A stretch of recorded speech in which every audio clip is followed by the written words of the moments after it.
के इजाफी स्टोरेज और मुसलसल सप्लाई का है बंदोबस्त। हमारी सरकार की कोशिश है कि ईंधन के किसी एक जराये पर ज्यादा इन्हिसार न रहें। वज़ीर आला योगी आदित्यनाथ ने आज उन्नत सिंगल विंडो पोर्टल निवेश मित्र 3.0 की शुरुआत की। ये पहल उत्तर प्रदेश की $1 ट्रिलियन की माईशत बनाने और सरमायाकारी के फरोग देने के लिए उन्नत निवेश मित्र 3.0 मंजूरी के अमल को तेज, शफाफ और आसान बनाना चाहिए। सुप्रीम कोर्ट ने आज अपने फैसले में कहा कि अगर कोई शख्स दर्जे फेरिस्त तबके का है और वो मजहब तब्दील करके ईसाई हो जाता है तो उसका दर्जे फेरिस्त का दर्जा खत्म हो जाता है। उसके बाद वो SC/ST एक्ट के तहत रिजर्वेशन का दावा नहीं कर सकता। और चंदौली जिले में नकली नोट बनाने और स्मगलिंग करने वाले गिरोह का पुलिस ने किया पर्दाफाश। मुलजिमीन के पास से बड़ी तादाद में नकली नोट, प्रिंटर, लैपटॉप और दीगर आलात हुए बरामद।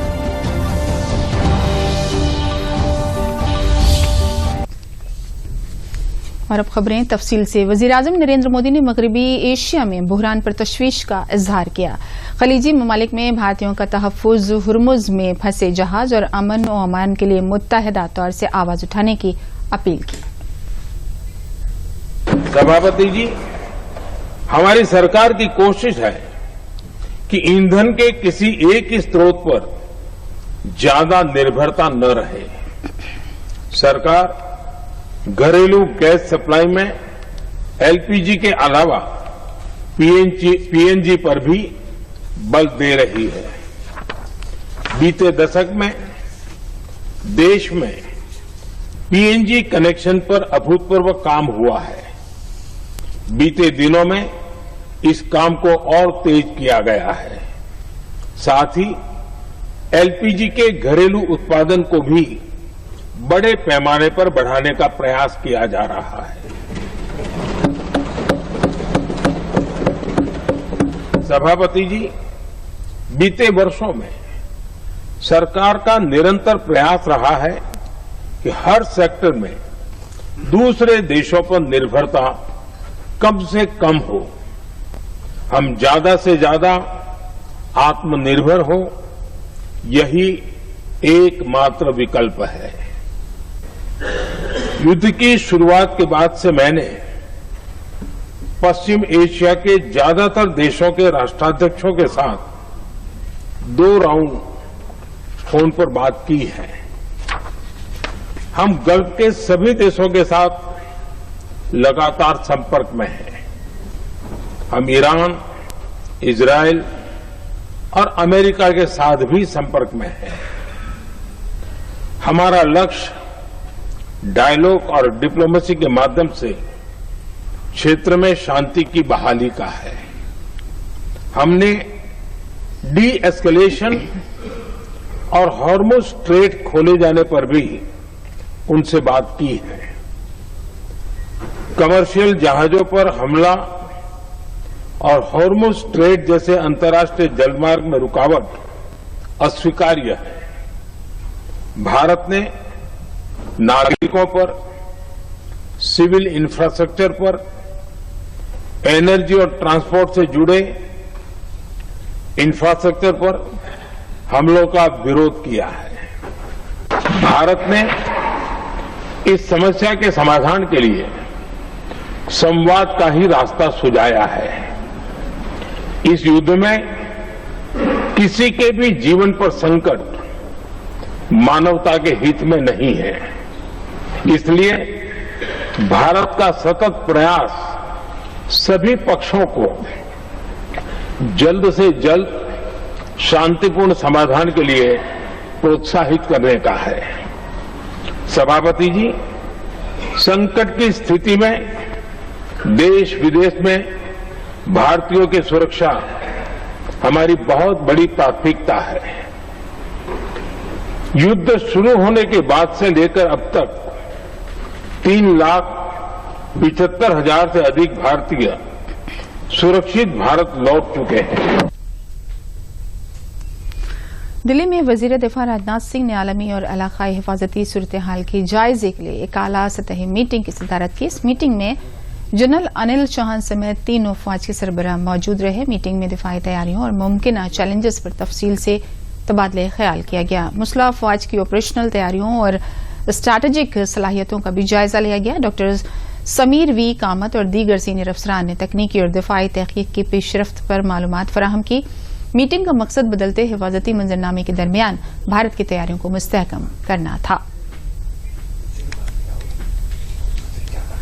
सरमायाकारी प्रोजेक्टों को रफ्तार देने और उत्तर प्रदेश को 1000 अरब अमेरिकी डॉलर की मईशत बनाने की मुहिम के तहत वजीर आला योगी आदित्यनाथ आज उन्नत सिंगल विंडो पोर्टल निवेश मित्र 3.0 की शुरुआत की।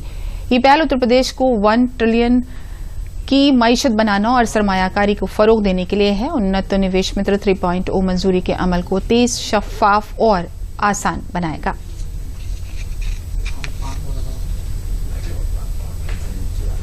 उत्तर प्रदेश देश के अंदर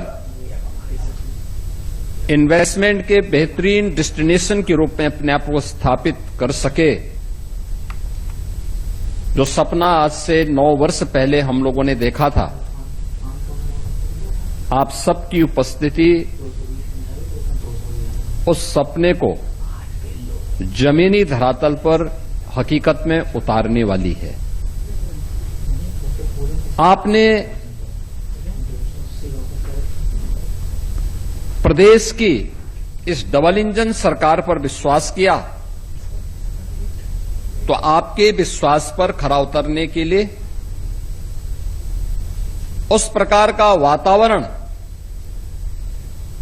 आपको मिल सके, इसको प्रदेश की इस डबल इंजन सरकार ने प्रभावी ढंग से जमीनी धरातल पर उतार करके आपके सामने प्रस्तुत किया है, और जिसके कारण आज पूरे देश के अंदर किसी भी उद्यमी के लिए सबसे पसंदीदा निवेश का स्थल कोई होता है तो वह उत्तर प्रदेश होता है। और इस विश्वास को देख करके हम लोगों को भी लगता है कि वास्तव में यह विश्वास ही हमारी सबसे बड़ी पूंजी है। उत्तर प्रदेश में असेंबली इंतखाबात जैसे जैसे करीब आते जा रहे हैं, मुतनाज़ा बयानों की भरमार शुरू होने लगी है। AIMIM के रियासती सदर हाजी शौकत अली ने मेरठ में एक मुतनाज़ा बयान दिया है, जिसको लेकर यूपी की सियासत गर्म होने लगी है। हाजी शौकत अली ने कहा कि उत्तर प्रदेश में उनके 11 रुकन असेंबली होंगे तो फिर एनकाउंटर करने वालों के भी एनकाउंटर किए जाएंगे। मेरे दोस्तों, मेरे बुजुर्गों, मैं 111 नहीं, आप मुझे 11 जिता करके उत्तर प्रदेश से दे दो।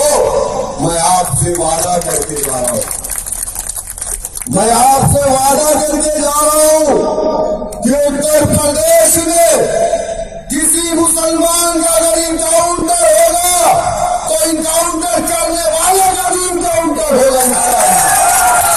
मैं वादा करके जा रहा हूं आपसे।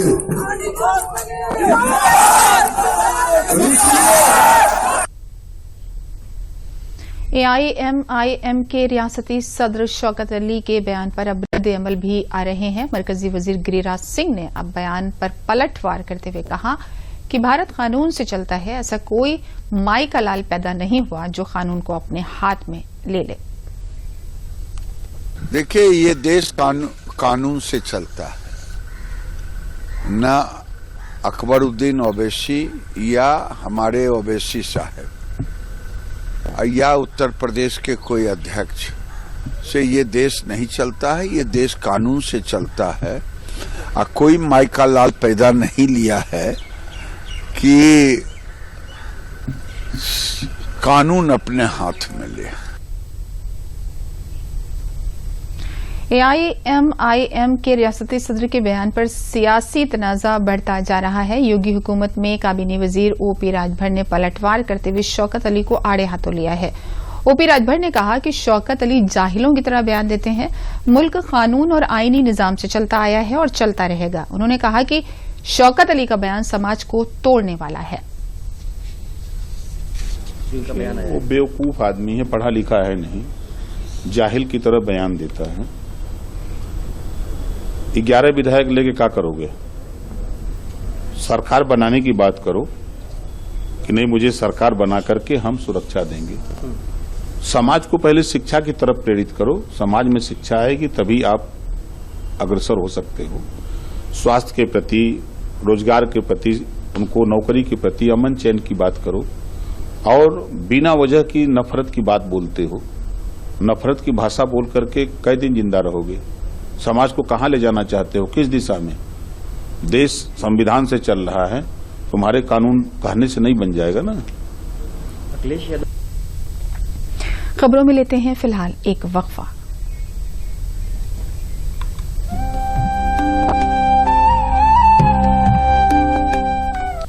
दीदी नौकरी लग गई। अरे वाह, बधाई हो। तो अब तो ढेर सारी शॉपिंग। हाँ दी, नया मोबाइल। अरे रुको शहजादे, सैलरी से पहले खर्चे। इंस्टेंट लोन भी तो मिलता है। पहले बजट बनाना सीखो, फिर खर्च करो। पर दी, देखो, कमाई का एक हिस्सा हमेशा बचाना चाहिए, लेकिन पार्टी देने से नहीं बचोगे तुम। हाँ दी, पार्टी मेरी, बजट तुम्हारा। अच्छा। आरबीआई कहता है, सही वित्तीय बर्ताव करे आपका बचाव। खबरों में एक बार फिर से आपका खैर मकदम है। प्रयागराज में समाजवादी पार्टी के रुकन असेंबली पूजा पाल ने माफिया अतीक अहमद को लेकर बड़ा बयान दिया है।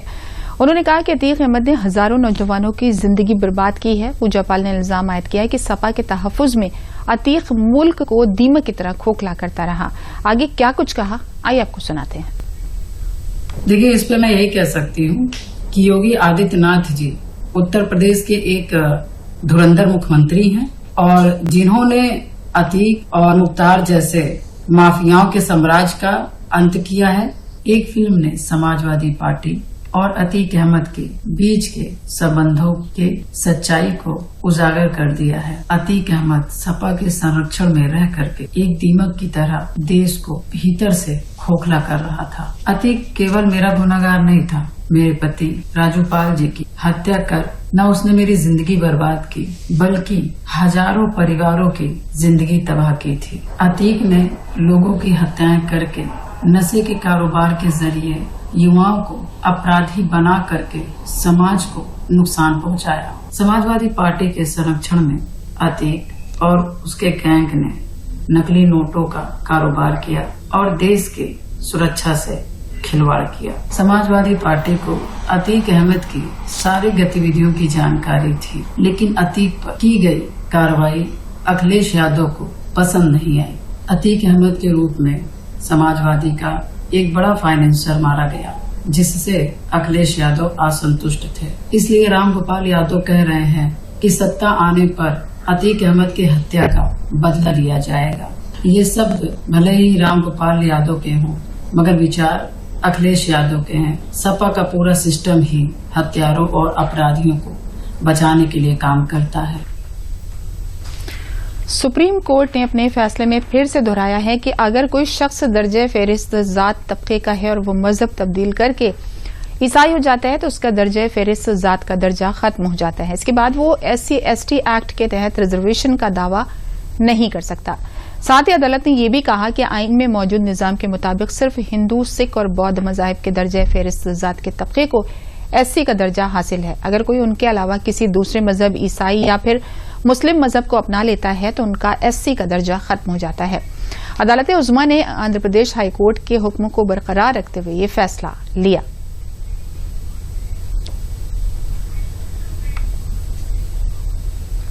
खबरों में लेते हैं फिलहाल एक और वक्फा।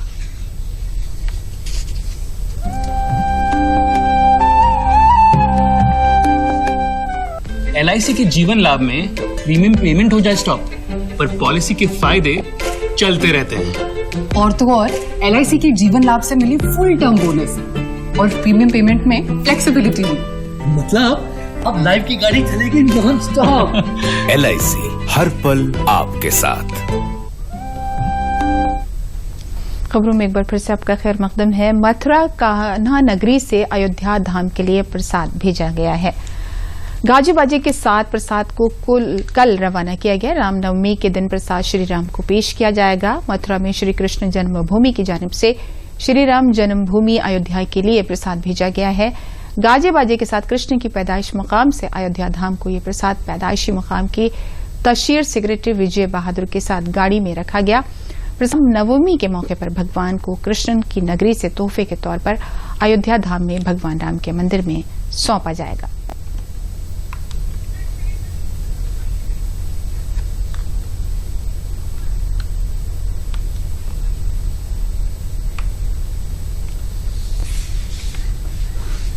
श्री रामनवमी महोत्सव अयोध्या धाम में जो बहुत ही भव्यता और दिव्यता के साथ में मनाया जाता है। करोड़ों करोड़ सनातन धर्मावलंबी राम और कृष्ण के वक्त उस उत्सव के दर्शन के लिए लालायित रहते हैं। ऐसे दिव्य महोत्सव में रामलला के जन्मदिन के अवसर पर लाला हमारे अनंत लीला पुरुषोत्तम भगवान श्री कृष्ण की जन्मभूमि से भव्य प्रसादी भेजी गई है। जन्म स्थान से गए हुए सिद्धस्थ कारीगर रामलला के लिए धनिये की पंजीरी का भोग का निर्माण कार्य कर रहे हैं। भगवान श्री कृष्ण की जन्मभूमि से लड़ुआ प्रसाद, वस्त्र प्रसाद, मेवा प्रसाद, फल प्रसाद ठाकुर जी की जन्मभूमि रामलला की जन्मभूमि पर जा रहे हैं। राम कृष्ण और शिव भारत की आत्मा है, सनातन धर्म की आत्मा है। पूर्व में होली और शिवरात्रि के अवसर पर नवाचार हुआ काशी और मथुरा के मध्य में।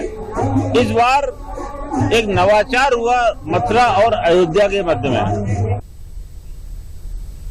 मेरठ में पंडित दीनदयाल अंत्योदय स्कीम में कौमी देही गुजर बसर मिशन के तहत खवातीन खुद कफील हो रही हैं और वो लखपति दीदी भी बन रही हैं। मेरठ के राजपुरा ब्लॉक का दुर्गा खुद इमदादी ग्रुप इन दिनों खबरों में है। इस खुद इमदादी ग्रुप की खवातीन मां दुर्गा, राधा कृष्ण, शिव कुनबे के साथ अजीम शख्सियात की मुख्तलिफ तरह की दिलकश पेंटिंग नग और मोतियों से सजाकर फ्रेमिंग करके फरोख्त कर रही हैं, जिसकी आजकल बाजार में बहुत डिमांड है। चीफ तरक्याती अफसर नूपुर गोयल ने बताया कि सरकार के जरिए मिशन शक्ति स्कीम और दीगर स्कीमों के तहत खवातीन को खुद कफील बना रही हैं, जिससे वो लखपति दीदी बन रही हैं। वहीं ग्रुप की खवातीन ने बताया कि उनके ग्रुप ने पहले मूर्तियां बनाने का काम बाजार की मांग को देखते हुए अब वो पेंटिंग बनाकर फरोख्त कर रही हैं। यहाँ पर जनपद मेरठ में मिशन शक्ति के अंतर्गत और जैसा शासन की गाइडलाइंस है उनके अंतर्गत समूहों को बहुत प्रोत्साहित किया जा रहा है। जैसा आज आपने देखा कि दुर्गा स्वयं सहायता समूह यहाँ पर एक रजपुरा ब्लॉक में एक कुछ महिलाओं के द्वारा एक संचालित समूह है, जिनके द्वारा रेजिन की पेंटिंग्स की जाती है और उसको स्टोन से सजाया जाता है। तो वो महिलाएं बहुत ही सुंदर सुंदर भगवान जी की और विभिन्न अलग अलग चीज़ों की, छोटे बच्चों की, लैंडस्केप्स की पेंटिंग्स बनाते हैं और उनको बेचते हैं। मेरे समूह का नाम दुर्गा महिला स्वयं सहायता समूह। तो मुझे कुछ ये नया मॉडल मिला है और वो पेंटिंग का, तो मैंने मोबाइल पर सर्च किया और उसको सीखा और फिर मैं बाजार से ये सामान लेकर आई और मार्केट में इस सामान की डिमांड भी कुछ ज्यादा है। मेरे समूह का नाम दुर्गा स्वयं सहायता समूह है। मैं उसमें सचिव के पद पे हूँ। जी, हम पेंटिंग का काम करते हैं। 12 महिलाओं को जोड़ा हुआ है हमने अपने समूह में और हम अपना काम चलाते हैं। चंदौली जिले में नकली नोट बनाने और स्मगलिंग करने वाले गिरोह का पुलिस ने बड़ा इंकशाफ किया है। अलीनगर थाना पुलिस और स्वाट सर्विलांस टीम की मुश्तरका कार्रवाई में ये कामयाबी मिली। पुलिस ने आलमपुर इंटरपास के पास से अहम मुलजिम उधम सिंह यादव को गिरफ्तार किया। इस मामले में 2 नाबालिग मुजरिमों को भी हिरासत में ले लिया गया है। मुलजिमीन के पास से बड़ी तादाद में नकली नोट, प्रिंटर, लैपटॉप और दीगर आलात बरामद हुए। पूछगिछ में इंकशाफ हुआ कि मुलजिमीन ने यूट्यूब और गूगल से नकली नोट बनाना सीखा था। ग्रुप नकली नोटों के बदले कम कीमत पर असली नोट लेकर स्मगलिंग का काम कर रहा था। कल दिनांक 22/3/2026 को जनपद चंदौली की स्वाट सर्विलांस टीम तथा थाना अलीनगर की पुलिस द्वारा जाली नोट बनाने के गिरोह का पर्दाफाश किया गया है, जिसमें एक अभियुक्त को मौके से गिरफ्तार किया गया तथा 2 बाल अपचारियों को पुलिस अभिरक्षा में लिया गया है। मौके से इनके पास से 5500 रुपये के जाली नोट बरामद हुए और इसके अतिरिक्त अधछपे हुए जाली नोट भी बरामद हुए। उसकी गहनता से छानबीन की जा रही है तथा अग्रिम कार्रवाई की जाएगी। बरेली के फरीदपुर में एक चौंकाने वाला मामला रोशनी में आया है। 4 शादियां कर चुकी और 9 बच्चों की मां रंजना उर्फ बिंदा को पुलिस ने बच्चों की स्मगलिंग के इल्जाम में गिरफ्तार करके जेल भेज दिया है। जांच में इंकशाफ हुआ कि वो अब तक 3 मासूमों को फरोख्त कर चुकी है। मामला 17 मार्च का है, जब हरदोई की रहने वाली सुंधला कुमारी अपने 9 माह के बेटे के साथ बस से सफर कर रही थी। इसी दौरान मुलजिमा ने दोस्ती करके भरोसा जीता और 20 मार्च को मौका मिलते ही बच्चों को लेकर फरार हो गई। पुलिस ने इतवार को उसे गिरफ्तार करके 2 बच्चों को बरामद कर लिया। पूछगछ में सामने आया कि रंजना बच्चों को अपनी साथी कुशीनगर की रहने वाली संजना उर्फ सलोनी को सौंपती थी, जो उन्हें फरोख्त कर देती थी। पुलिस को शक है कि एक बड़ा गिरोह है और दोनों के दरमियान खानदानी ताल्लुकात भी हो सकते हैं। जांच में यह भी सामने आया कि मुलजिम ने मुख्तलिफ शहरों में 4 शादियां करके लोगों को ठगा और अपने ही 3 बच्चों को फरोख्त कर दिया। पुलिस अब पूरे नेटवर्क की तलाश में लगी है। दिनांक 20/3/2026 को थाना फरीदपुर जनपद बरेली पर एक शिकायतकर्ता श्रीमती सुंभला कुमारी पत्नी अमित निवासनी मिरगवा जनपद हरदोई के द्वारा एक लिखित शिकायती प्रार्थना पत्र दिया, जिसमें उन्होंने आरोप अंकित किए कि उनके 9 माह के बच्चे अरुण का एक अज्ञात महिला के द्वारा चोरी कर लिया गया। उपरोक्त सूचना पर तत्काल थाना फरीदपुर पर मुकदमा अपराध संख्या 193/26 अंतर्गत धारा 137(2) BNS पंजीकृत करते हुए बरामदगी हेतु थाना स्तर पर 2 टीमों का गठन किया गया। उपरोक्त टीमों के द्वारा सीसीटीवी फुटेज तथा सर्विलांस की सहयोग से आज घटना की आरोपी महिला बिंदा उर्फ रजनी वाइफ ऑफ सुरेंद्र उम्र करीब 48 वर्ष, जो कि हाल पता हसनपुर राजापुर थाना सरूरपुर जनपद मेरठ की रहने वाली है, जो कि मूल रूप से बिडियारी पिपरा बाजार थाना पडरौना जनपद कुशीनगर की है। आज उसको गिरफ्तार किया गया। गाजियाबाद में मुल्क मुखालिफ सरगर्मियों के एक बड़े नेटवर्क का इंकशाफ करते हुए कौशाम्बी थाना पुलिस ने 3 मजीद मुलजमीन को गिरफ्तार किया है। पुलिस कमिश्नरेट के मुताबिक 24 मार्च 2026 तक कुल 21 मुलजमीन को गिरफ्तार करके जेल भेजा जा चुका है। 14 मार्च को भुवापुर इलाके में मुश्तबा सरगर्मियों की इत्तला मिलने के बाद जांच शुरू की गई। मुलजमीन पर रेलवे स्टेशन और दीगर हसास मकामात की फोटो और वीडियो बनाकर बैरून ममालिक भेजने का इल्जाम है, जिसके बदले में उन्हें पैसे मिलते थे। मामले की जांच के लिए SIT की तश्कील की गई है। गिरफ्तार मुलजमीन में एक नाबालिग भी शामिल है। पुलिस ने 3 मोबाइल फोन बरामद किए हैं और मामले में UAPA की दिफा 18 भी लगाई गई है।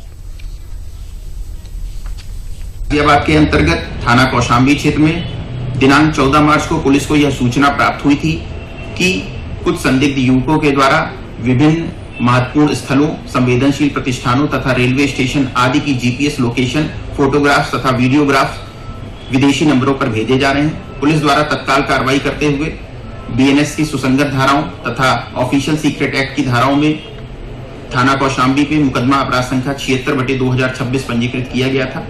इसमें अब तक कुल 18 अभियुक्तों की गिरफ्तारी की जा चुकी है।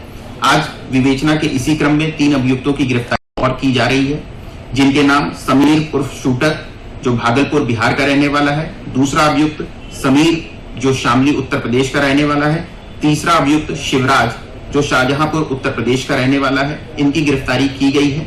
इनके पास से कुछ मोबाइल फोन की बरामदगी भी हुई है। समीर जो मुख्य अभियुक्त है वो नौशाद के संपर्क में था, जिसकी पहले भी गिरफ्तारी की जा चुकी है। आज इन 3 अभियुक्तों की गिरफ्तारी की जा चुकी है। प्रकरण में अग्रिम कार्रवाई प्रचलित है। सभी पक्षों की गंभीरता से जांच करके आगे की विधिक कार्रवाई की जा रही है। इसी के साथ खबरें खत्म हुई। इजाजत दीजिए। तरन्नुम को शब खैर।